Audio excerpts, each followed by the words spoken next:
Kaleshwaram project Telangana రాజకీయాల్లో మరోసారి hot topic గా మారింది.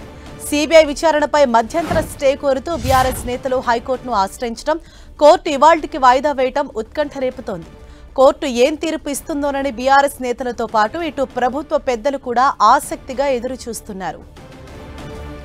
కాళేశ్వరంలో భారీ అవినీతి జరిగిందని పీసీ ఘోష్ కమిషన్ ఇచ్చిన రిపోర్టుపై అసెంబ్లీలో చర్చ పెట్టిన ప్రభుత్వం తదుపరి చర్యగా సీబీఐ విచారణకు ఇస్తున్నట్లు ప్రకటించింది.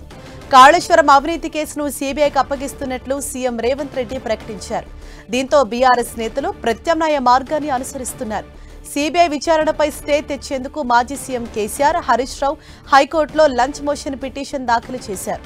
దీన్ని అత్యవసర పిటిషన్గా స్వీకరించి విచారణ చేపట్టాలని, తమపై ఎలాంటి చర్యలు తీసుకోకుండా మధ్యంతర ఉత్తర్వులు ఇవ్వాలని పిటిషన్లో పేర్కొన్నారు.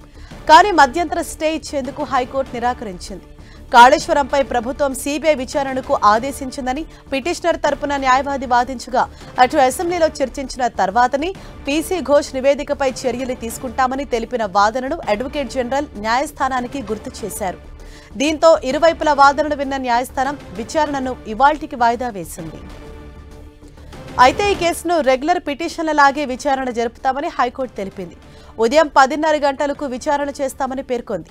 అయితే అప్పటి వరకు ఎలాంటి చర్యలు తీసుకోవద్దని, కానీ సీబీఐ విచారణ ఆపాలని కానీ ఆదేశించలేమంటూ న్యాయస్థానం స్పష్టం చేసింది. అసెంబ్లీలో సీఎం రేవంత్ రెడ్డి చేసిన వ్యాఖ్యలను కేసీఆర్ తరపు న్యాయవాది కోర్టుకు వినిపించారు. ఇద్దరిని ఉరితీయాలంటూ ముఖ్యమంత్రి అసెంబ్లీ సాక్షిగా మాట్లాడారని, ఈ క్రమంలోనే ఈ కేసును సీబీఐకి అప్పగించేందుకు అసెంబ్లీలో నిర్ణయం తీసుకున్నట్లు వెల్లడించారు. అందుకే అత్యవసర విచారణ జరిపి ఎలాంటి చర్యలు తీసుకోకుండా ఆదేశించాలని పిటిషనర్ తరపు న్యాయవాది సుందరం కోరారు.